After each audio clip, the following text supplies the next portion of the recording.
Góðan dag og velkomin í samtalið. Við ætlum að ræða menntun, nýsköpun og rannsóknir og samhengi þar á milli og hingað eru komin góðir gestir. Það er sem sagt Pétur Halldórsson sem er framkvæmdastjóri Nox Medical og Steinunn Gestsdóttir, aðstoðarrektor þróunar og kennslumála og prófessor við sálfræðideild Háskóla Íslands. Já. Og ég held að sé ágætt að við vindum okkur bara í þetta og það verður gaman að heyra kannski fyrst frá ykkur hvaða leið fóruð þið svona að þessum störfum sem þið sinnið í dag? Steinunn, vilt þú byrja? Já, ég er prófessor í sálfræði og þegar að nýr rektor, Jón Atli Benediktsson, tók við fyrir 5 árum í Háskóla Íslands, þá bað hann mig að koma og stýra stefnumótun fyrir Háskóla Íslands, sem ég gerði með Sigurði Magnúsi Garðarssyni verkfræðingi og prófessori. Og í kjölfarið þá fékk ég þetta starf sem aðstoðarrektor þar sem ég ber ábyrgð á bæði kennslunni og að innleiða stefnu Háskóla Íslands. Og þar er náttúrulega þessi samþætting kennslu, rannsókna og atvinnulífs mjög stór hluti. Þannig að það er svona stór hluti af því sem ég fæst við er að hugsa þessi mál og hvernig þau tengjast. Akkurat, og það hefur nú verið alltaf stór þáttur í starfi Háskóla Íslands einmitt að sterkur rannsóknarháskóli. En að tengja við samfélagið og hagnýting vísindarannsókna, hefur verið mjög svona öflugur þráður í starfið því. Jú, þetta er nú, margir segja þetta sé þjóðskóli Íslands og það sé svona þessi ábyrgð sem að ég held að allir innan háskólans myndi taka undir, annars vegar að veita menntun fyrir bara sem breiðastan hóp en líka að nýta þekkingunni þá samfélagsins. Og það er svo gaman, minn bakgrunnur ég lærði í Boston og tók mitt doktorsnám í þroskasálfræði og innan þess geira til dæmis er mjög mikil hefð fyrir hagnýtingu. Þannig að mitt til dæmis nám var í hagnýtri þroskasálfræði. Sem raun og veru bara hvernig styður við þroska barna og ungmenna með gagnreyndum aðferðum og réttri þekkingu. Og mér fannst það merkilegt þegar ég kom til Íslands hvað mér fannst það einhvern veginn svo umræða komin frekar stutt. Bara svona almennt. Þessi hagnýting rannsókna og þetta er alltaf togstreita þeir sem vilja verja grunnrannsóknir og hagnýtingu en hún held ég aðeins að liðkast og að hluta til held ég út af þessum heimsmarkmiðum Sameinuðu þjóðanna. Það var svolítið gott innlegg til að segja þetta eru risaáskoranir, þær verða aldrei leystar nema með aðkomu vísinda. Og það svolítið svona held ég að við hreyft við þeim sem að vildu aðgreina alveg einhverja pragmatík og rannsóknir að við værum allir í því leiði að nýta þekkingu til að takast á við einhverjar áskoranir. Einmitt, og grunnrannsóknir hafa nú sýnt sig að eru mjög hagnýtar, getum við sagt. Það er ansi margt mikilvægt sem við höfum í heiminum og við framförum bara almennt sem að byggja á grunnrannsóknum, hvort sem að það er í stærðfræði eða eðlisfræði eða hvað sem það er. Það er náttúrulega þekktustu dæmin alltaf þessi til dæmis allir grunnur, þú þekkir þetta náttúrulega tölvu heimsins eins og hann leggur sig, en sem að taki nú 2 nýleg dæmi grunnrannsóknir, til dæmis bara í líffræði og lífvísindum, talandi annars vegar kórónuveiruna og svo hins vegar loftslagsvandann. Þú veist, ef einhvern tímann hefur verið ljóst mikilvægi grunnrannsókna í líffræði, hver hefði haldið að það var framtíð mannkyns bara velti á því hvað við vissum, þá held ég að það hljóti nú að vera liggja fyrir núna. Já, ég held að það sé komið á hreint, það sýnist það. En hvað segir þú, Pétur? Hvaða leið fórst þú að þínu starfi? Ég held að sé nú tilviljanir sem að kannski ráða miklu það hvar maður endar, en þroskasálfræðin, ég lærði svo lítið að þroskasálfræði í Kennaraháskólanum. Ég er kennari, kláraði Kennaraháskólan 89.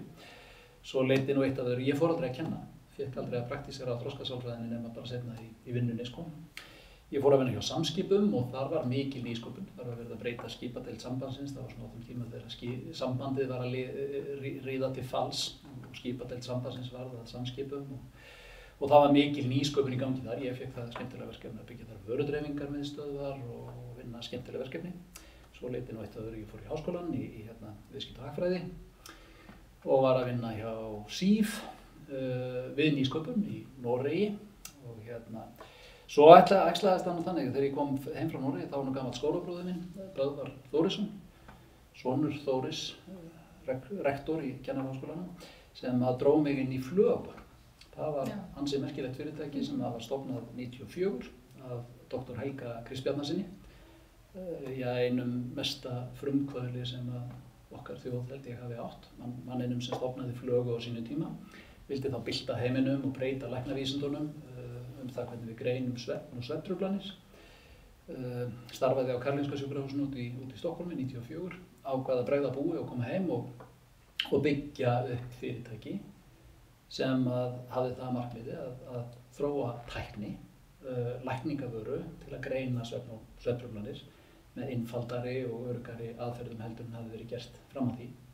Hann hafði fram að því notað svona pappírsvélar en hann nýtti sér tölvutæknina og digitaltækni hugbúnaðargerð og safnaði saman einvala sveið verkfræðinga hér á Íslandi og kollungu fólki sem byggðu þetta fyrirtæki, bjó til lausnir. Og þar starfaði ég fór að vinna þar 2001 og kynntist því fólki sem síðar seinna meir stofnaði Nox Medical sem Birni Höskuldsssyni og Kolbrúnu Óttarsdóttur. Og ég held að sé nú, já, það svona leiðin, svo eitt leit af öðru að flaga einlega flosnaði upp og það var á þeim tíma á Íslandi þegar að rannsóknir og þróun voru ekki, Ísland var ekki staðurinn til þess að stunda rannsóknir og þróun inn í fyrirtækjum.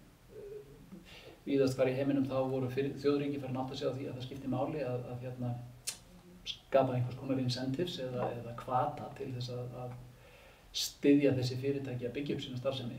Á Íslandi naut þess ekki við og það æxlaðist nú þannig að eigendurnir sem þá héldum stjórnartaumana í Flögu að sáu einlega fyrirtækinu betur borgið utan landsteinana og bandarísku forstjóri flutti fyrirtækið úr landi af því að hann kom hér 2005 og sagði að þetta einfaldlega bara eins glórulaust og galið og hugsast getur. Ég á þetta fyrirtæki ekki heima, það var heima í Kanada þar sem hann nýtur við styrkja á sviði rannsóknar og þróunar og fyrirtæki var svona nánast í endingskasti flutt úr landi og til Bandaríkjanna. En góðu fréttirnar eru þær að Sveinbjörn og Kolla og ásamt 5 öðrum, þau settust niður sjö niður saman og sögðum við ætlum ekki að láta bjóða okkur þetta og stofnuðu Nox Medical. Og síðan nokkrum árum seinna, 2011, og þá hringdi Svenni mig og sagði mig vantar mann til sem kann eitthvað að selja og kann eitthvað að gera Helgi má að rannsaka. Og þú hefur ekkert að gera þarna út í Bretlandi lengur í þessum fjármálageira og með útrásarvíkingunum og þar starfaði ég í 5 ár með mjög skemmtilegu fólki, mjög skemmtilegu verkefni. En það svona dró mig aftur inn í þetta verkefni. Og þið starfið ennþá á Íslandi? Já, heldur betur. Reyndar á Íslandi og í Bandaríkjunum. Þið eru mjög öflug á Bandaríkjamarkaði, en ykkar höfuðstöðvar eru á Íslandi? Já, það má segja að höfuðstöðvar Nox Medical, eða starfsstöðvar fyrirtækisins eru hér í Borgartúninu, en á síðasta ári þá rendum við okkar starfsemi saman við annað fyrirtæki sem heitir Fusion Health í Bandaríkjunum og það er aftur annað afsprengi af gömlu Flögu. Það stofnaði Sigurjón Kristjánsson sem var þróunarstjóri Flögu á sínum tíma.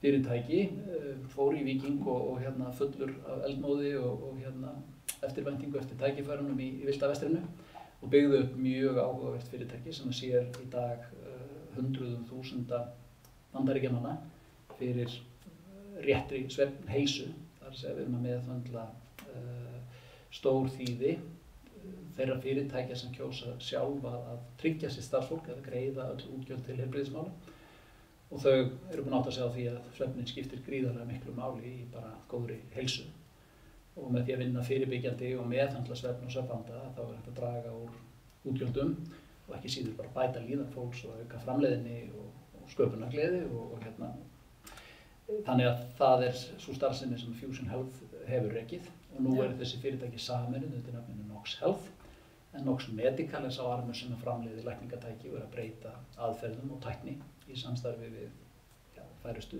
vísindastofnanir í heiminum en það hvernig læknavísindin geta í rauninni fært sig fram á sviði þessar rannsókna því að við ein og sér í okkar heimi sem erum fyrst og síðast verkfræðingar sem erum að vinna í hönnun á nýjum lausnum, beitingu og gervigreind, gera hlutina einfaldari, sýna hluti sem læknar kannski sjá ekki í hefðbundnu formi. Það breytir engu það hvernig læknavísindin eru praktíseruð.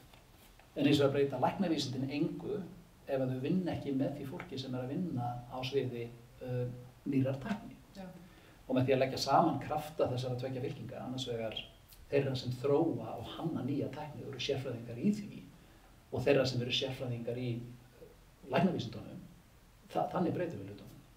Og það er ákaflega skemmtilegt og gaman að segja frá því að við erum stolt af því að við eigum í samstarfi, mjög nánu samstarfi, mjög margar af vistustu vísindastofnun í Bandaríkjanna og í University of Beijing í Kína. Og það má auðvitað segja að það sem að þið eru að gera, það byggir í rauninni á rannsóknum, fyrst og síðast. Heldur betur. Það er ekki hægt að segja annað og það er auðvitað bara Nox Medical er eitt gott dæmi af mörgum svo sem fyrirtæki sem hafa vaxið upp úr þeim rannsóknum sem eru stundaðir í háskólum. Já. Og auðvitað á Landspítalanum. Heldur betur. Margt sem kemur þaðan af því sem að þið eru að gera líka, ekki? Það er svona grunnur. Jú, ég held að við með segja að þetta er svona rétt blanda af rannsóknum, eldmóð og hérna svona pínlutu brjálæðinni sem býr í Íslendingum að vera entrepreneur, að skapa og fara ótrúlega slóðir. Og afraksturinn er í rauninni það sá sem við sjáum í dag, að það sem að 7 manna fyrirtæki sem að byrjar inn í bílskúr fyrir 11 árum síðan í dag orðið rúmlega 200 manna alþjóðlegt fyrirtæki sem starfar á Íslandi og í Atlanta í Georgíu. Og jú, ég held að það sé rétt að segja að nýsköpunin, það er jú hún sem það er drifkrafturinn kannski, en undirstaðan eru rannsóknir og þróunarstarfið sem við erum að sinna. Steinunn, við eigum þetta fjölmörg dæmi úr Háskóla Íslands og Háskólum í Reykjavík og fleiri fyrirtæki sem að vaxa upp úr rannsóknum. Við getum náttúrulega nefnt Marel, við getum nefnt jafnvel Össur, 3Z, það er ýmis áhugaverð fyrirtæki. Hvernig sér þú það innan úr kannski svona þeirri stofnun sem háskóli stundum er? Hvernig sérðu svona ykkar hlutverk í samhengi við samfélagið og atvinnulífið? Það er náttúrulega mjög margþætt og auðvitað þurfum við, og það sem við höfum verið að gera er að reyna að byggja upp bara hreinlega meiri þekkingu sem að vísindamenn þurfa til þess að geta tekið þetta skref í að taka þekkinguna lengra og út úr þessu hefðbundna akademíska umhverfi. En það þarf reyndar að byrja náttúrulega strax bara í menntun verðandi vísindamanna. Þannig að við vorum að tala um það hérna áðan, sko, að þú veist að opna þessar dyr fyrir þessum, maður segir náttúrulega bara krakkar, þú veist, þau eru svo miklu yngri en maður sjálfur, sko, en þú veist, sem eru svo full af eldmóði og ótrúlega óhrædd, en þau verða náttúrulega að hafa tækin og tólin og skilja umhverfið til að geta nýtt sér það. Og þetta hefur verið veikleiki í íslensku kerfi, alveg hygglust, það er að segja þessi brú þarna á milli frá háskólanum og yfir í atvinnusköpun. Og kannski smá fordómar á milli líka? Já, ekki kannski mikil hefð. Akkurat. Og alveg örugglega þess vegna ákveðin hræðsla. Já, og líka sko, ég hugsa svo mikið um þetta þegar ég flutti heim, sko, af hverju mér fannst, eins og ég vann hérna í svona non-profit fyrirtæki eitt sumar í Boston. Það var hluti af mínu svona starfsnám og það voru bara, það apparat er ekki til á Íslandi. Það er að segja, þetta eru bara samtök sem sjáum að hagnýta upplýsingar og koma þeim út á vettvang. Í mínu tilfelli var það til að koma í veg fyrir illa meðferð á börnum og allt sem snýr að velferð barna. Þannig að maður var að lesa kannski yfir lagafrumvörp og hvernig þau pössu við fræðin og styðja við einhver framtök og svo framvegis. Þetta er náttúrulega gert svo mikið á vegum hins opinbera á Íslandi. Og mér fannst svolítið þegar ég kom heim vanta einhvern veginn þennan vettvang þar sem eitthvað nýtt gat verið til og einhver þjónusta sem að var ekki verið að selja. Því að það er kannski eitt að búa til tækninguna sem getur svo selt, en hvað þá allar þekkinguna sem er í, þú veist, menntun og er í tengslum með við börn. Hver ætlar að fara að kaupa öll þau, allt það. Þannig að mér fannst það sérstaklega í vissum geirum einhvern veginn, þó það væri óbáslega margt að gerast. Ég meina það er alls konar nýsköpun í gangi í opinbera geiranum, alveg á hreinu. Það var aldrei kallað það og það var kannski aldrei styrkt sérstaklega eða tengt við háskólan. Akkurat. Þannig að mér finnst sko okkar hlutverk fyrir að svara engan veginn spurningunni. Þetta er samt áhugavert svar. Þannig að endilega alltaf. En þannig að sko í tengslum við vissar greinar eru fyrirmyndirna mjög augljósar að utan til hvernig þú styrkir og veitir náttúrulega aðgang að fjármagni og sérfræðiþekkingu og allt það. En það er svona komið skemmra á veg þessu hugsun í tengslum við vissar greinar. Þannig að við þurfum að gera hvorutveggja á svona samfélagslega nýsköpun og svo þessi hefðbundna nýsköpun sem er alls ekki tvennt ólíkt en ekki alveg það sama. En það sem að mér finnst hafa gerst á síðustu árum í tengslum við Háskóla Íslands er aðalega tvennt sem hefur verið mjög miklar framfarir í þessa átt. Það er annars vegar stofnun Auðnu sem að þið þekkið og síðan stofnun Vísindagarða. og mér finnst þetta að vera svona góð merki að svona þessi sko, skilningur á hvað þetta er sko þungavíkta málaflokkur. Þetta ekki bara svona eitthvað svona sem við styðjum einn prófessor sem að gera eitthvað ægilega sniðugt. Þetta svona, þú veist, við þurfum að búa til alvöru umhverfi og Auðna sem svona tækni yfirfærslu skrifstofa sem tengir saman þá rannsakendur og fjármagn eða atvinnulíf eða hvað það sem ég reyndar vildi kalla þekkingar yfirfærslu skrifstofu. Það svolítið langt orð, en já, ég kannast við það þá umræðu. Já, sem svona hluti af þessu, sko, ég vil nýta það líka til að veita þekkingu inn í opinbera geirann og annað. En þannig að það var mjög flott framtak og við vissum að það var veikleiki í íslenska kerfinu í heild sinni. Og svo vísindagarðarnir sem í eigu Háskóla Íslands. Og þar mitt að koma núna CCP og náttúrulega önnur mikil uppbygging. Já, þannig að þar verður frumkvöðlasetur og einmitt stuðningur við bæði nemendur og kennara sem að vilja hagnýta sína þekkingu. Við getum sagt að Vatnsmýrin sé að verða Kísildalur Íslands. Já, það bara alveg ótrúlega skemmtilegt og ég að vona að Listaháskólinn komið þangað líka. Það eitt sem svo ótrúlega skemmtilegt við þessar best heppnuðu nýsköpunarverkefni sem eins og þú varst að nefna, það þessi þverfræðileiki. Þú þarft að hafa fólk sem gott í alls konar. Það ekki takt að kemur lítið út úr því að þetta kannski 100 verkfræðinga í eitt fyrirtæki og engar sem kann annað en verkfræði. Það akkurat. Það áhugavert kannski að velta því líka upp að ef við hugsum þetta út frá bara þetta samhengi rannsókna og nýsköpunar út frá bara lífsgæðum okkar sem almennings, þá missir fólk kannski svolítið ofta því hvernig þessi lífsgæði verða til og hugsun, og þar er eitt nærtækt dæmi það þegar undirstöðu atvinnugrein fellur undan borðinu, getum við sagt að þá hallar það verulega og kannski dettur svolítið og það gerist þetta núna bara frekar nýlega með ferðamannabransanum. Við erum að tala kannski 35–40% af fullnustutekjum okkar sem eru farnar og eru voðalega margir þetta sem að geta sagt núna og við erum örugglega öll þar bara, já ég sagði ykkur þetta, ég fór að vera að tala þetta í 10 ár, en það ekki alveg nóg og núna, þú veist, í öllum krísum eru þetta tækifæri líka og núna þó tækifæri til þess að í raun og veru ekki bara að tala nýsköpun og ekki bara að setja fram nýsköpunarstefnu, við vorum nú í þessum góða stýrihópi og mjög flott nýsköpunarstefna sem að Þórdís Kolbrún setti fram.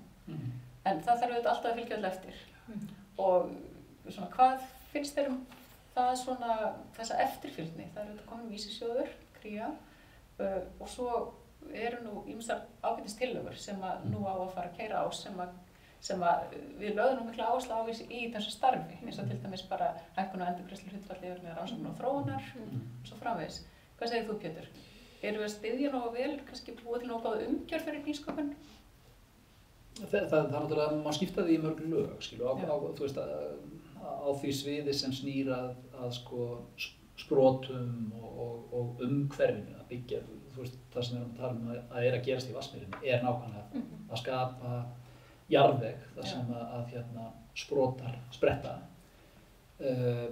og það tvímælalaust, auðvitað alltaf hægt að gera betur en við erum að gera fullt. Og ég hugsa stundum tilbaka til 2005 þegar að aumingja David Baker kom til Íslands og honum var falið þetta verkefni að reka flugu. Staðurinn var ekki Ísland. Það þurfti ekkert að reikna mikið í Excel, það þurfti ekkert að bera saman endalaust við allan alheiminn. Króna sem sveiflaðist bara svona eins og einhver kortappi út í Ólgusjó, einhver staðar norður Atlantshafi. Að gera áætlanir sem markir á takandi? Já, og ekki til svo bara nákvæmlega ekki neitt af neinu tagi sem snýri að því að Ísland sem þjóðríki vildi á einn eða annan hátt eða nokkurn skapaðan hátt eða nokkurn skapaðan hlut hafa með nýsköpun eða fyrirtæki af þessu tagi að gera. Þau eru bara að spjara sig. Þetta gjörbreytt í dag og þú nefnir þarna endurgreiðslur rannsóknar og þróunar. Ég man það mjög vel og Tækniþróunarsjóður til dæmis, það er búið að efla Tækniþróunarsjóð töluvert mikið, auðvitað má gera betur. Endurgreiðsla rannsóknar og þróunar er fyrst kynnt í sögunar á Íslandi og þá förum við að fordæmi Norðmanna, innleiðum reglugerð sem þeir hefðu innleitt sjálfur nokkrum árum fyrr og ég held að það sé 2010 sem að hún kemur til framkvæmda, þar sem í fyrsta sinn er Alþingi á Íslandi að segja það er skynsamlegt að hvetja fyrirtæki til að fjárfesta í rannsóknum og þróun og endurgreiðsla á ákveðnum hluta fjárfestingakostnaðinum, þá var það 100 milljónir að hvert fyrirtæki sem fjárfesti í ákveðnum verkefnum sem hlutu samþykkir Rannís gátu fengið alltaf 100 milljónum króna í endurgreiðslu gegnum skattakerfið og það er mjög lógísk aðgerð og menn gleyma því stundum að segja að þá tókust menn á að þetta er hvað sem er verið að styrkja þetta frekar heldur en bara byggingu álvers eða ferðamanna eða byggingu hótels eða hvers sem var eða kaupa á nýju skipi. Akkur er þetta ekki atvinnutækifæri og atvinnuskapandi allt saman? Jú, allt saman rétt, jú það er það vissulega. En það gleymist stundum að sko þegar við fjárfestum í þekkingu, þegar við fjárfestum í rannsóknum og þróun, þá er það í öllum tilfellum gert í gegnum það að það verið að greiða fólki laun. Og í öllum tilfellum er það þannig að laun þau eru skattlögð á hálfu ríkisins. Þannig ef við förum að stað á sem þú ákveður að segja ég ætla að kaupa vél sem bara framleiðir framtíðar verðmæti og þú eyðir hellingum af pening, þú átt 100 milljónir, við höfum hvort sig við höfum bara 100 milljónir, bara lagar, bara erum við okkim. Og þú segir ég ætla að fara með mínar 100 milljónir í að kaupa vél. Þú ert ekki skattlögð, þú bara kaupir vélina og flytur hann inn og borgar hann virðisaukaskatt kannski, en ok. Ég ræð 10 verkfræðinga í vinnu og mínar 100 milljónir þær fara þannig að jú, þeir fá 100 milljónir á launatékkanum, en ríkissjóður fær helminginn í gegnum tekjuskatt og tryggingagjald og fleira. Þannig að með réttu er verið að skattleggja fjárfestingu í þekkingu og uppbyggingu á mannauð. Og það er ekkert skynsamleg skattlegging. Og sem betur fer þá lánaði stjórnvöldum að skilja þetta þá og þjóðríki allan heim skilja þetta og segja þetta er ógáfulegasta skattheimta sem hægt er að hugsa sér fyrir fjárfestingar þessu tagi. Nýtum þá tækifæri sem verkefni sem eru miðuð í að byggja upp framtíðartekjur, skapa þekkingu og eru rannsóknir og þróun, er það sem við viljum sem þjóðríki. Þannig að hvetjum fyrirtæki til að efla slíka starfsemi og skilum þá ákveðnum hluta af þeim því skattfé sem við höfum inni tilbaka sem rennur þá beint inn í endurnýjaða fjárfestingu af sama tagi. Og þetta er svo öflugt tól að það er ekki fyrir maður að sér það bara í eigin rekstri og ég hef ekki áttað mig á því í rauninni þegar ég byrjaði að grufla í þessu hvað þetta skiptir miklu máli. Þetta er algjör þetta er hryggjarstykkið í því að stíga fram og efla fjárfestinguna. Og núna, og það gleymist, það fór kannski ekkert mjög hátt en í þessari orrahríðaldri núna COVID og tekjusamdrátt í ferðaþjónustunni sem er náttúrulega ræðilegur. Þá er það sama upp á teinum í fyrirtækjum eins og Össur og Marel og Nox. Við sáum fram á 70-80% tekjusamdrátt bara yfir nótt af því að fólk var ekki að leggjast inn á sjúkrahús. Og ég hafði svo sem náði samtali við ágæta alþingismenn og stjórnmálamenn og í þessu litla Íslandi að þá búum við þessi gæði að geta allt samtal og útskýrt hvaða vandamál við erum að glíma við. Hvernig hlutabótaleiðin er virkar ekki fyrir þekkingarfyrirtæki? Nei, bara galið verkfæri vill þessi skilyrði og það er skilningur, það er gjörbreytt frá því sem áður var að hugmyndin endurgreiðslu á rannsókn og þróunarkostnaði það var svona nánast eins og það væri bara svona ölmusugjafir til einhverja lopabessuhýpa sem væri bara hræri í einhverju tilunarglösum upp í sveit eitthvað. Eða svona nýsköpunar krakka. Já, einhverju nýsköpunar krakka. Sem var kannski fólk verður bara svolítið sátt með það var svolítið, við vorum svolítið þar fyrir ekkert svo löngu síðan. Það er stutt síðan. En núna er þetta samtal í rauninni allt öðruvísi og menn skilja nákvæmlega mikilvægi þess að byggja þessar stoðir undir íslenskt efnahagslíf og menn hafa núna lesið í 5 ár þessa McKinsey skýrslunafræðu eða við ætlum að standa svona kalla hann árið dálítið vel. Alveg bara og maður vísa í hana. Já, mikið vísa. Hún er svona gömul dugga. En þetta er alltaf rýma og þetta er allt saman rétt. Að ef ekki við náum að auka verðmætasköpun í þessu ágæta litla krúttilega efnahagskerfi okkar, þá munum við ekki standa undir þeir lífsgæðum sem við viljum lifa við. Og við sækjum ekkert mikið meira í fallvöttin og við getum ekki veitt mikið meiri þorskeldur en kannski eitthvað 200.000 tonn og ég vil þó sem að vinna mikið meiri verðmætum og alltaf meira og meira á grunni nýsköpunar. Túrisminn er fínt, og auðvitað mun hann spretta upp aftur og það er náttúruauðlind en þessi auðlind sem býr í mannauðnum, auðlindin sem býr í fólkinu okkar. Já. Það er hún sem heldur svo áfram að skila rentunni. Ég hef stundum haldið fram að þessar auðlindir hugans síðan þær einu sem eru algjörlega endurnýjanlegar og Já. en Steinunn, mér langar aðeins að spyrja þig kannski hérna, þú talar um það er auðveldara að taka samtalið núna og ég er alveg sammála því og við sjáum það bara með ýmsum hætti, það er mjög gott þegar líka þegar ríkisstjórn tekur upp góð mál, það er ekki að hægt hvart enda því, en er meira mark tekið á vísindamönnum núna heldur en var áður og svona sérfræðingum vegna þess að nú er það svona í málflutningi sérstaklega populistana, það eru þetta mikil notað að tala niður sérfræðinga og svona háskólasamfélagið og þess áttar. Er svona vísindamennir kannski aðeins að vaksa núna og er von til þess að í svona fleiri krísum sem að við stöndum frammi fyrir eins og til dæmis bara loftslagsvandanum að það verði þá líka tekið mark á vísindamennum þar, ekki bara með koronakrísum? Sko, auðvitað vonum að það og ég held reyndar að svona Íslendingar hafi alltaf hafi verið svona skilningur á mikilvægi og svona svolítil virðing fyrir mikilvægi vísinda almennt, ekki jafn mikið á brettan að sækja og annars staðar. Og sko, mann finnst þetta náttúrulega svo augljóst og einhverjum hafi orðið það ljóst núna hvað vísindi eru mikilvæg, finnst manni bara eins og að fatta að þú veist, vatn er gott við þorsta, en þú veist, bara fínt að það er komið þangað. En hérna, ég veit, það sem ég hef áhyggjur af er skilningurinn á hvað fjármögnun þessa kerfis er mikilvæg. Því að þú veist, maður talar einmitt við og reyndar vil ég taka fram að það hefur náttúrulega verið frábært að sjá ríkisstjórnin að bregðast og hluta við þessu ástandi með því til dæmis að auka framlög í rannsóknarsjóð sem voru orðin hæfilega lág. Þannig að það er náttúrulega svona, það er ótrúlega mikið svona backup fyrir vísindin heldur. En mér finnst með ólíkindum hvað það er oft grunnt á skilningnum á því að þetta kerfi sé öflugt. Og fólk haldi einhvern veginn og getur haft öflugt kerfi sem er ekki fjármagnað. Það bara, ég hef aldrei skilið hvernig það gengur upp. Þannig að við vorum lengi með ástandi hérna í kjölfar hrunsins fyrir opinbera háskóla var hrikalegt. Og bara að horfa upp á til dæmis Háskóla Íslands með kannski hálf framlög með sambærilega skóla á Norðurlöndum sem voru með sambærilega afköst.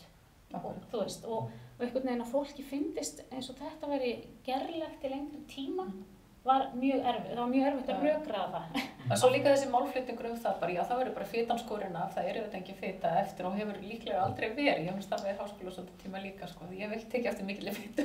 Sko, ég bara get alveg sagt ykkur, hvaða geiri á Íslandi er rekinn á hálfum framlögum miðað við það sem að gerist í samanburðarlöndum og er að sýna sama árangur miðað við alla matslista í heiminum. Þannig að þetta er svo effektíft kerfi miðað við þá mælikvarða.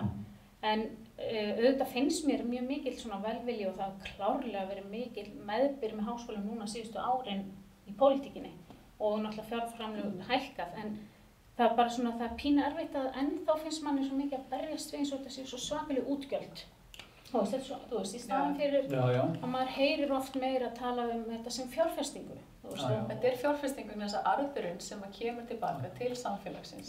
Hann óumdeilanlegur. Það er það sem manni finnst sko, að fólk skilji ekki alveg. Það skilur hvað þetta sko, mikilvægt að hafa þetta kerfi, en ef þú skilur hvað er raunverulega mikilvægt, þá skilur þú hvað fjárfestingin er mikilvægt. Er það ekki líka bara vegna þess að við erum ungt samfélag og það eru kannski bara í mörgum fjölskyldum þá eru kannski bara fyrsta kynslóð, mestalega önnur kynslóð sem með háskólamenntun. Já, það getur verið.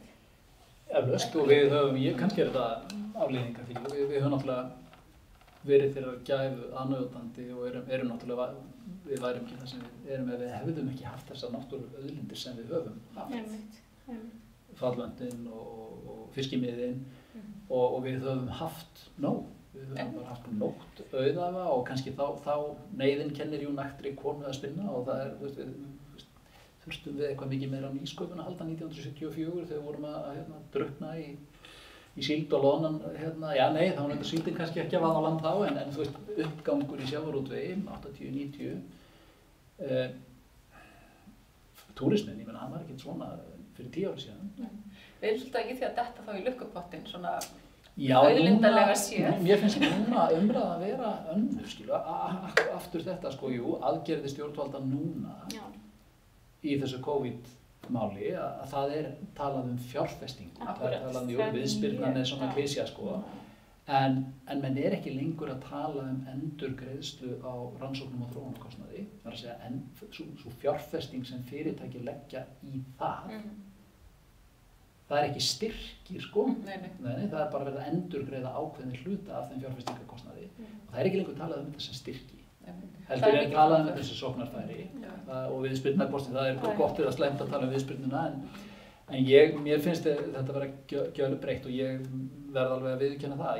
Ég hefði alveg átt von á því þegar að blæsa á móti. Það tekið samdráttur hjá hinu opinbera eins og fyrirtækjum.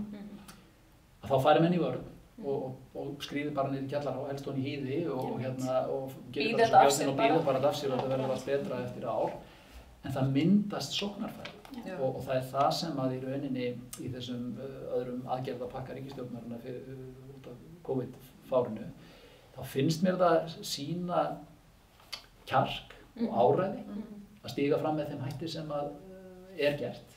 Og það virkilega, ég segi ekki að ég undrist það, mér finnst að bera vott það og sýna svo glögglega að umræðan á allt öðrum stað heldur hún var. Þetta nánast svona eins og segja, það þverpólitísk sátt það að segja, jú, það eru tækifæri þarna og jú, við ætlum að byggja fleiri stoðir og mannauður, tækni, þekking, auðvitað þarf alltaf að hanga saman, menntasamfélagið, háskólarnir, af því að það jú getur staðið okkur fyrir drifum að það sé bara með ekki nógu mikið af hæfu og hæfileikaríku fólki sem að menntað á Íslandi. Akkurat. Mér langar aðeins að varpa þeim bolta til þín Stig.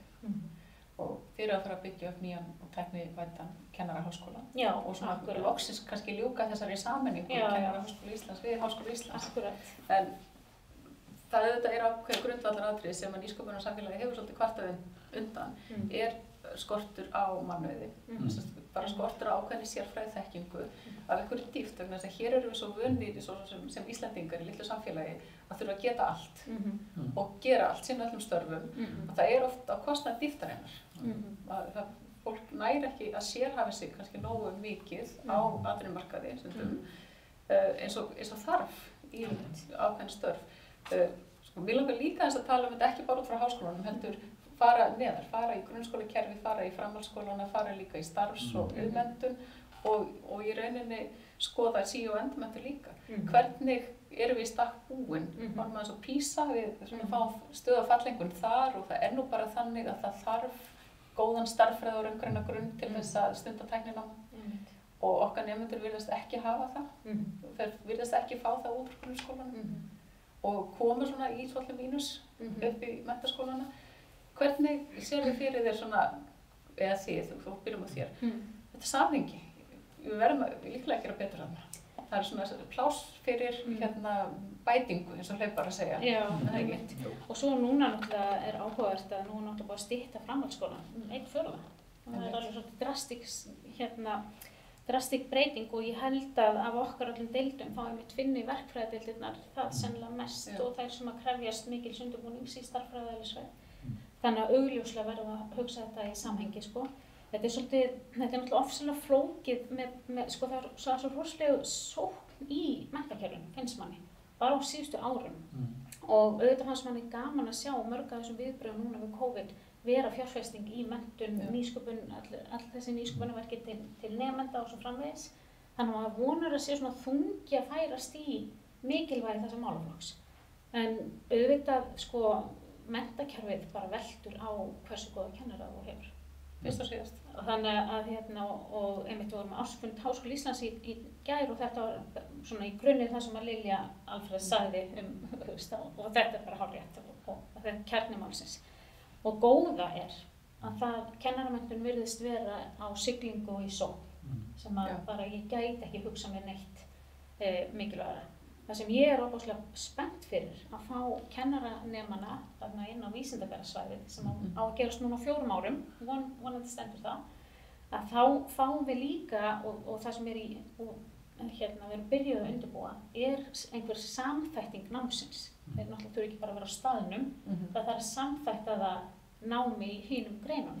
Þá meiri sérhæfingu kannski á þeim fagsviðum sem við komum að kenna. Já, þannig að þá getum við, augljóslega ekki búið að teikna upp hvernig það verður, en það væri þá til dæmis möguleiki að þeir sem ætla að sérhafa sig í tæknimennt og verði þá meira í tengslum við verkfræðinemana og starffræðinemana og allt þannig.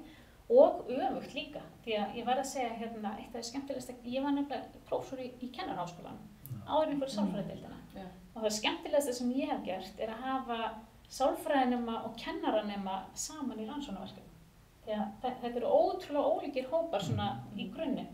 Og yfirleitt sko sálfræðinemarnir eru stundum svolítið svona óttaslegnir þegar þau sá börnin sko, því að þau voru yfirleitt að leggja fyrir því, þú veist, höfðu enga reynslu og bara, þú veist, voru að vanda sig og svona og svo voru kennaranemarnir mjög vanir því, en kannski óvanir öðru og saman urðu þau eitthvað alveg geggjað teymi. Góð vél. Já, og bara einhvern veginn og lærðu svo mikið af hvort öðrum sko og þetta náttúrulega sem maður sér í svona skemmtilegu öllum þessum nýsköpunarkeppnum.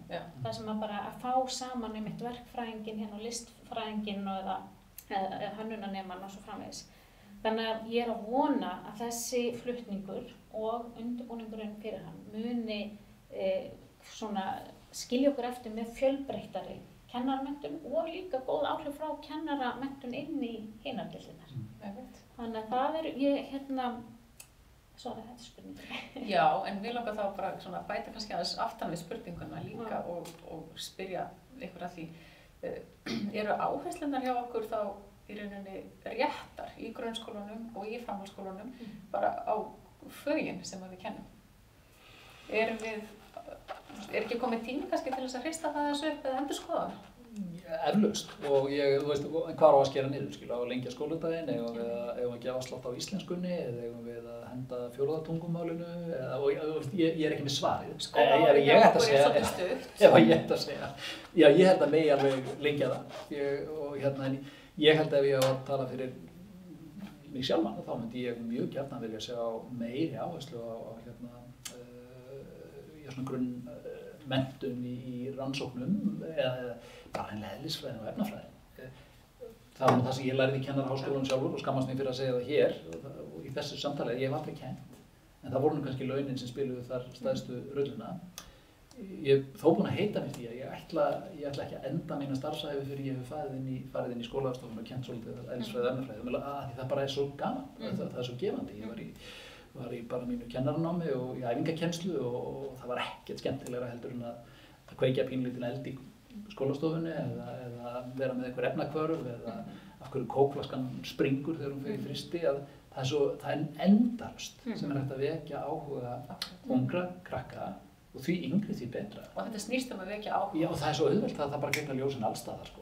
Og þessi tenging þarna milli, auðvitað er náttúrulega bara grátlegt að það, þú veist, hver er leiðin? Jú, að bæði skapa kennaramenntunin og kennarastarfinu meiri virðingu. Það þarf að greiða kennurum hærri laun. Já, algjörlega. Það er engin spurning, en við erum kannski ekki að fara að ræða það og leysa það hér.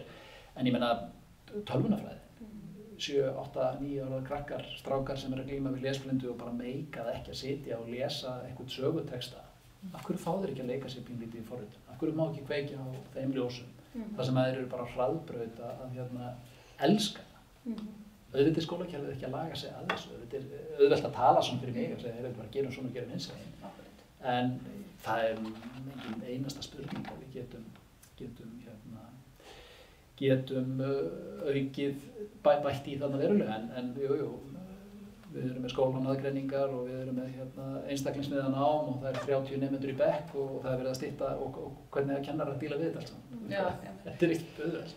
Verður nýr og tæknivæddur kennaraháskóli, eykur hann sveigjanleikann og svona opnar hann huga fólks kannski meira?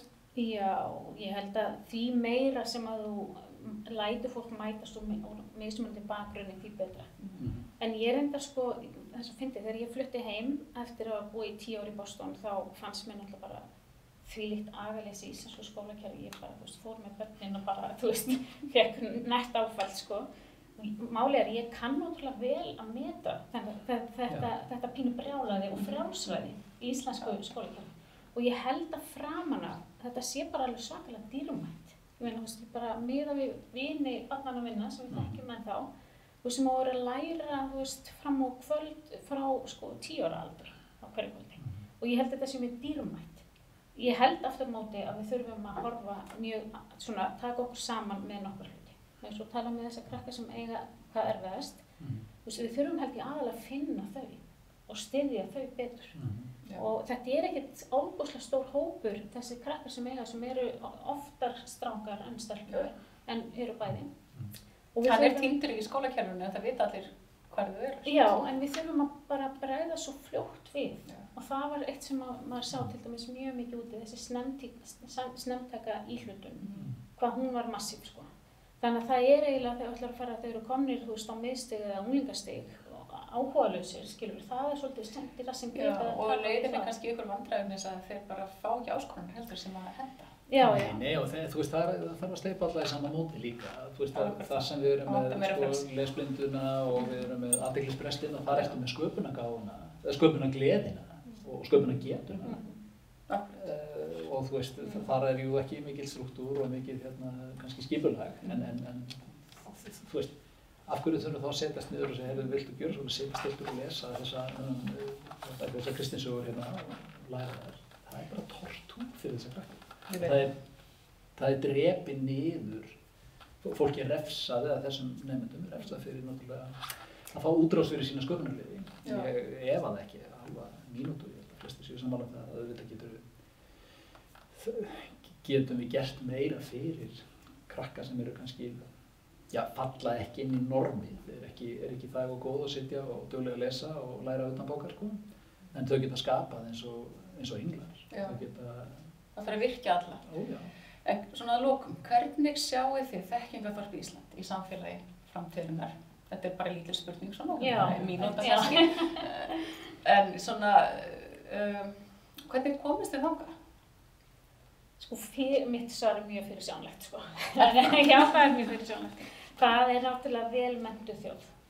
En hluta því að vera vel menntað fólk að vera í sveigjanlegu kerfi. Það sem þessi alvöru díalógur eins og vorum nú að ræða á þann þegar þið takið inn háskólanema til að vinna verkefni hjá ykkur, að nýsköpunarfyrirtæki taki nemendur og svo í samstarfi við prófessoruna og það sé þarna einhver hringrás í gangi og við opinbera geirann og þetta sé allar dyr séu opnar, öllum sé stefnt eins mikið saman og hægt en samt að skilja þennan grunn, að vera með grunnrannsóknirnar og vera með háskólamenntunina sem að getur síðan mynda þessar tengingar. Það væri minn draumaheimur og ég svona bjartsýn að við séum að stíga skref í þá átt. Akkurat. Hvað segir þú, Pétur? Ég er sammála þessu með menntakerfið auðvitað. Hugvitið sprettur ekki bara úr engu. Það menntun, það þekking og það að læra og það að gera mistök. Það nú kannski oft það mikilvægast að öllu að gera nú ótrúlega mikið af mistökum því að þau kenna okkur sannlega mest. Og svo þurfa hinir líka að fyrirgefa þau. Já, það er alltaf fyrirgefandi. En þetta samstarf á milli fyrirtækja eins og okkar og háskólana, það líka viðurkenna að það er gríðarleg verðmæti sem liggja í því. Við höfum mjög góða reynsla af því, gerst það núna í 7 ár að taka 2 nema sem eru þá að ljúka rafmagnsverkfræði eða tölvunarfræði og þau koma til okkur að vinna í 12 mánuði. Aldrei lengur en 12 mánuði, við spörkuðum út eftir 12 mánuði en nánast alveg undan teknikalaust sko. Af því þá eigum við bara að fljúga úr hreiðrinu og fara út í þennan stóra heim og þá fara þau í mastersnám. Í flestum tilfellum koma þessi krakkar heim og mjög mörgum tilfellum og þá eru þau mætt á dyrnar og banka og segja nú erum við búin að klára mastersnámið og hér var gaman og hér gott að vera og nokkuð skemmtilegt fyrirtæki og langar að halda áfram og þá jafnvel búin að doktora. Þetta svona, ég veit ekki, þetta svona lítil krúttileg saga það hvað við getum gert og þetta svínvirkar. Það allir að græða á þessu, það samfélagið og við fáum sprengmentað fólk heim til þess að vinna við hálaunastörf. Það vill búa hérna, við viljum sem Íslendingar er gott að búa í þessu landi en við viljum atvinnutækifæri sem okkur finnst krefjandi og spennandi ekki bara í einhliða atvinnugreinum heldur að vinna við sköpun og þú nefnir að við eigum ekkert óendanlegan mannafla, við erum 360.000 og það er kannski þunnur stabbinn af fólki sem við getum sótt í. Það er ekki mikil reynsla á sviði framleiðslu og lækningavöru á Íslandi. Allt regulatóri umhverfið er gríðarlega flókið og lagað umhverfið kringum þetta og við þurfum að sækja út fyrir landstæðina og það þarf að vera skilyrði til þess að geta gert það til að halda áfram að byggja upp þessi fyrirtæki.